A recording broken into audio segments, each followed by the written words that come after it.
Absolutely, fellas. It was a outstanding first round of that college football playoff. Man, if you really looked at it, you got Oregon trembling all over Florida State. I mean, who would have expected that? But the way that they just played, it made them look like they're a dominating team. They have really kind of come full force at the end of the season.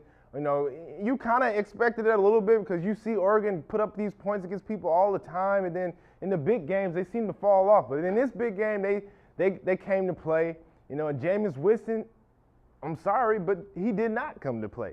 I mean, it was fumbles and people dropping balls and, you know, Jameis Winston falling on bananas. I don't know. It was crazy out there. It just was anything that was going bad could have went bad, and it did go bad for them. I mean, I felt bad for them, but hey, Oregon's going on to the next round. Then you got Ohio State, the Big Ten, finally making a statement in the college football playoffs, you know, getting past Alabama. Man, I'm so proud of that. Big Ten and making a statement. Ohio State and Urban Meyer, man, you can't never count out Urban Meyer. That guy is a great coach. I mean, you look at what he has done with this team, you know, down to their third-string quarterback, and they're playing even better than they were at the beginning of the year. I mean, think about that. You know, this coach is really having his players prepared to go out there and play. And for them to make it to the national stage like they have this year, it's outstanding.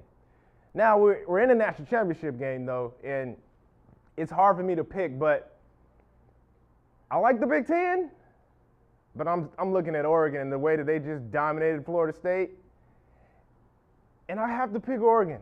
I'm sorry, Big Ten. I'm sorry, Ohio State. I mean, you made a good run. Nobody expected you to beat Alabama, and you did. You know, you got us the respect that we needed. I don't think you're going to take that next step against Oregon just because you're going to have to score a lot of points. I mean, Oregon is going to be all over the field. Marcus Mariota is no joke. You know, this guy is the real deal. He's going to give that defense some fits. I mean, it's not to say that Ohio State's not going to do the same thing, but in my guesstimation, it's still going to be a high-scoring type of affair, but Oregon's going to pull it off on top, maybe by 7, 14 points, 2 touchdowns, something like that. Don't know what the final score may be, but I believe it's going to be around 40 points or something like that above. So I'm going with the Ducks for this championship. You know, they're if you really look at it, they're like the future of football, college football, just the way their style of play. You know, the NFL's kind of taking their style of play. Everybody likes their jerseys. You know, it's time for Oregon to make a statement and win a national championship, and I believe this is their year. Let's go back to you guys.